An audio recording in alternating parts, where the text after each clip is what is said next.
Jim Corbett park में safari के लिए इस्तेमाल होने वाले जिप्सियों के रोटेशन सिस्टम में संशोधन को लेकर विवाद गर्मा गया है।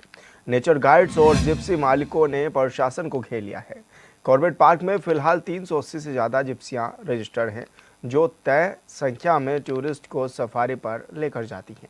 लेकिन सवाल ये है कि इन जिप्सियों के संचालन के लिए बनाया गया रोटेशन सिस्टम सही तरीके से काम कर रहा है या नहीं। दरअसल पार्क प्रशासन ऑटोमेटिक सिस्टम चूजिंग से यह तय करता है कि किस जिप्सी को कब पार्क में प्रवेश मिलेगा। लेकिन नेचर गाइड एसोसिएशन का कहना है कि इस सिस्टम में सुधार की ज़रूरत है, क्योंकि इससे कई जिप्सिया मालिकों को नुकसान हो रहा है। नेचर गाइड्स और जिप्सी एसोसिएशन ने अपनी मांगों को लेकर पार्क प्रशासन को एक ज्ञापन भी सौंपा है। काफ़ी टाइम से ये जिप्सी रोटेशन के संबंध में वार्ताएँ चल रही थी, जो कि जिप्सी यूनियन कर रहा था खुद। लेकिन आज हमें मजबूरन होके कॉर्बेट ऑफिस आना पड़ा, क्योंकि रोज़गार सबको चाहिए। नहीं तो नेचर गाइड को ज़रूरत नहीं है कि ये रोटेशन के चक्कर में पड़े, बट रोज़गार ही कुछ नहीं है। देखने की चीज़ है कि रिजर्व फॉरेस्ट के ज़ोन पैक हो रहे हैं और कॉर्बेट के ज़ोन 2 या 4 परमिट कट रहे हैं।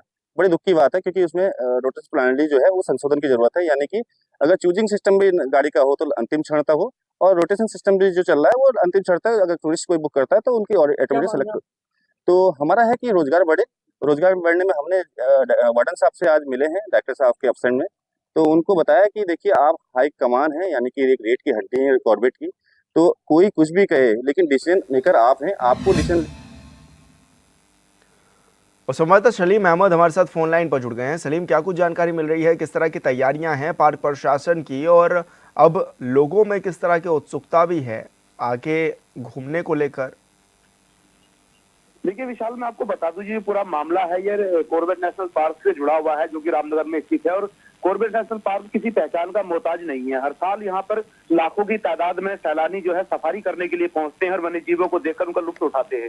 लेकिन कॉर्बेट नेशनल पार्क की ओर से बनाई गई जो रोटेशन की प्रणाली है, वो कहीं ना कहीं अब सवालिया निशान उस पर खड़े हो रहे हैं। और नेचर गाइडों ने कॉर्बेट नेशनल पार्क की गर्जिया जोन से आकर के ज्ञापन सौंपा कॉर्बेट वार्डन को, और उनसे मांग की है कि इसके रोटेशन सिस्टम में जो है संशोधन होना चाहिए, क्योंकि वर्तमान में जो टोटल जिप्सियां हैं कॉर्बेट में वो 380 हैं, लेकिन 28 चक्कर एक जिप्सी को मिलते हैं और उससे पहले ही उसको ब्लॉक कर दिया जा रहा है, जिससे कि टूरिस्ट जो है जिप्सी सफारी का लुत्फ नहीं उठा पा रहे हैं। और नेशनल पार्क जो है इस समय खाली चल रहा है, और इसके आसपास की जो जोन बने हुए हैं, जो नए जोन अभी खुले हैं, वो हाउसफुल चल रहे हैं। तो कहीं ना कहीं जो नेचर गाइड है उन पर भी रोजी रोटी का संकट मंडरा रहा है। इसके साथ ही जो आसपास जो इस व्यवसाय से जुड़े हुए लोग हैं, कारोबारी हैं, उन पर भी कहीं ना कहीं अब रोजगार का संकट मंडराने लगा है। तो अब ये वक्त आ गया है कि कॉर्बेट नेशनल पार्क को जो है इसमें संशोधन करना चाहिए, और जो टूरिस्ट आए वो निराश लौट करके ना जाए वहां से सफारी के बिना।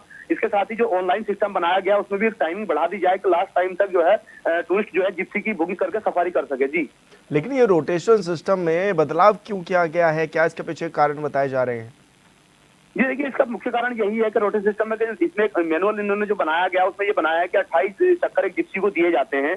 उससे पहले जैसे 28 चक्करों से अगर ज्यादा टूरिस्ट लोग पहुंचते हैं तो उनको जो है एंट्री नहीं मिलती है। कॉर्बेट प्रशासन डिसाइड करता है कि कौन सी जिप्सी की एंट्री कॉर्बेट के अंदर किस समय पे होगी। तो उससे कहीं ना कहीं दिक्कतों का सामना करना पड़ रहा है लोगों को, क्योंकि जिप्सियां जो है टूरिस्ट अधिक पहुंच जा रहे हैं वहां पे, तो उनको जो है सफारी के लिए नहीं जाने दिया जा रहा है अंदर, और जो है लास्ट टाइम तक बुकिंग नहीं हो पाती है, क्योंकि ऑनलाइन में जो ऐप चलता है इनका वो ऑनलाइन चलता है। बुकिंग जो है टूरिस्ट को ऑनलाइन करनी पड़ती है। इसी वजह से ऑनलाइन बुकिंग जो है लास्ट टाइम में अगर करना चाहता है टूरिस्ट पहुंच करके तो उसको बुकिंग नहीं हो पाती, उसको जो है अंदर प्रवेश नहीं मिल पा रहा, जिससे कि कॉर्बेट नेशनल पार्क में जितने सैलानियों को घूमने के लिए मिलना चाहिए था उतना नहीं मिल पा रहा है। और कहीं ना कहीं नेचर गाइडों का जो सिस्टम होता है वो पर जिप्सी के हिसाब से होता है, तो उनके आगे भी रोजी रोटी का संकट मंडरा रहा है। तो उनका कहना है कि जो टूरिस्ट सिस्टम है ये भी लास्ट टाइम तक होना चाहिए, और जो इसका रोटेशन सिस्टम है वो भी, उसमें भी संशोधन की आवश्यकता है। जी बिल्कुल सलीम, बहुत शुक्रिया आपका तमाम जानकारी साझा करने के लिए।